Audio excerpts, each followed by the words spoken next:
This morning, at 9 o'clock, a question was brought to the sacred text. YHWH, show UT glory by revealing the outcome of the meeting over Persia, Elam, and Edom war this day today. The very first verse drawn was Genesis chapter 27 verse 41.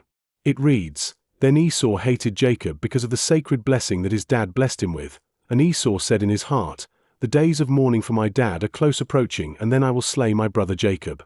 Brethren, Esau is Edom. The hatred over this war is not new. It springs from the ancient theft of the sacred blessing, a plot hidden in the heart, counting the days until morning ends and the sword can fall. And yet, what is hidden in the heart, YHWH reveals.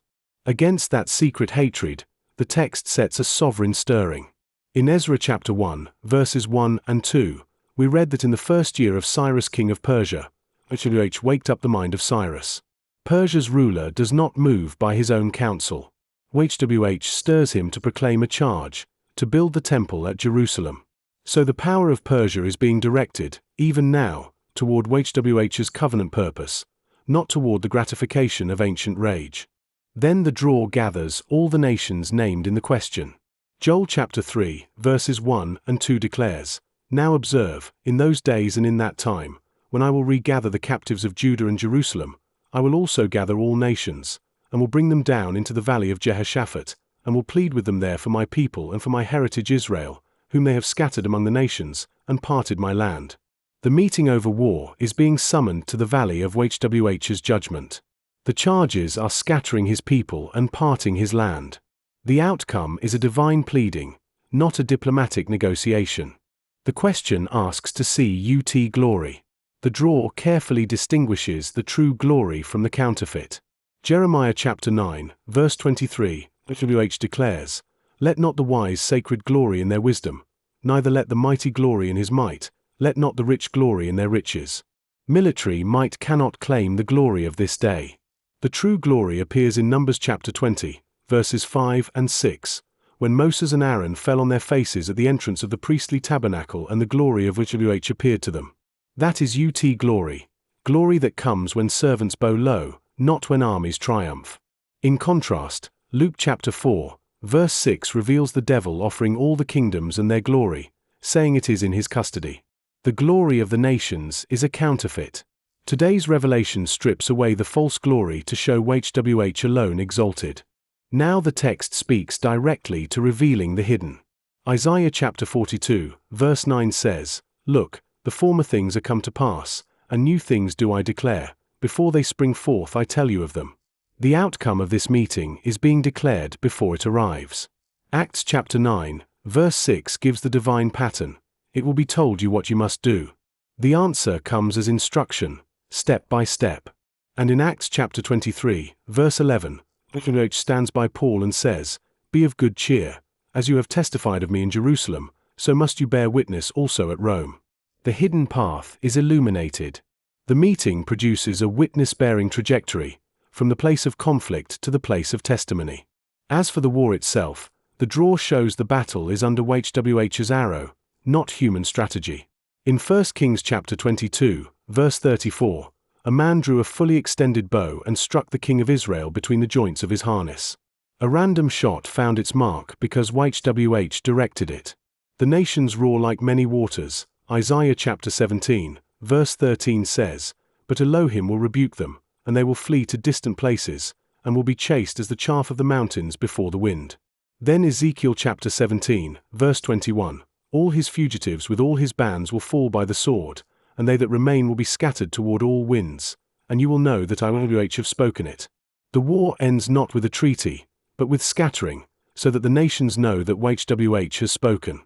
The outcome is the knowledge of the Holy One. In the day of war, the priesthood leads. Joshua chapter 6, verse 8 shows the 7 priests bearing trumpets passing before YHWH, with the Ark of the Covenant following. The battle formation is priesthood first, then the presence. 1 Kings chapter 8, verse 9 reveals there was nothing in the ark except the 2 tablets of stone. The covenant word is carried into the conflict, not weapons of flesh. And Deuteronomy chapter 14, verse 27 reminds us, "The Levite that is within your gates, you will not forsake him because he has no part or covenant inheritance with you." The priesthood's inheritance is YHWH himself. In this inquiry, we do not lean on tools or markers. We lean on the one whose presence has entered the camp. Timing saturates this draw. The days of mourning are close approaching from Genesis 27. Isaiah chapter 27, verse 12 speaks of in that day when YHWH will gather his people one by one from the river to the stream of Egypt. Ezekiel chapter 29, verses 17 and 18 dates the word to the 27th year, the first month, the first day. The appointed season is precise. The question asked at 9 in the morning aligns with the pattern of rising early, as Abimelech did in Genesis chapter 20, verse 8. The day is here. A solemn warning also sounds. 1 Chronicles chapter 21, verse 1 tells us that Satan stood up against Israel and provoked David to number Israel. The enemy entices us to count our strength, to trust in statistics and numbers. And Exodus chapter 32, verse 8 shows how the people took their own gold and made a calf, saying, "These are your Elohim." The very tools of deliverance can become idols. So we remove anything that has become a Nehushtan. The markers, the sigma values, the discoverer level convergence, all of these are evidence, not the answer. YHWH himself is the inheritance. Nevertheless, the mathematical confirmation stands as a witness alongside the text. This draw is a strong anomaly with all gates passed. The triple convergence of identity, inheritance, and priesthood fires at discovery level, 6.61 sigma. The polarity is affirmative, the guidance detection is extreme, and the convergence confidence crosses the threshold at 93%. The verdict is yes, with a certainty of 99.8%. The Father is answering. Therefore, beloved, the outcome of the meeting over Persia, Elam, and Edom this day is this. YHWH has awakened the mind of Persia for his own building purpose. The nations that have gathered in hatred against the heritage of Israel will be rebuked and scattered like dust before the wind. The glory of this war belongs to YHWH alone. The mighty may not glory in their might. What was hidden is now declared before it springs forth. The priesthood leads with the covenant word, and the ark of his presence goes before. The appointed day is today. Let us stand between the porch and the altar, as Joel wrote, and say, "Spare your people, O YHWH." This word is offered not as a final voice, but as a facilitation of encounter with the living word. Let your eyes behold the things that are level, as Psalm 17 verse 2 cries out. YHWH is covenant faithful in all his ways and faithful in all his works, as Psalm 145 verse 17 declares. To him be glory both now and for the ages.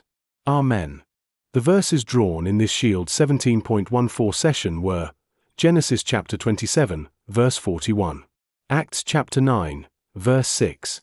Acts chapter 15, verse 7. 1 Kings chapter 2, verse 21. Genesis chapter 50, verse 4-5. 2 Chronicles chapter 31, verse 10. This concludes today's interpretation under the Shield Protocol.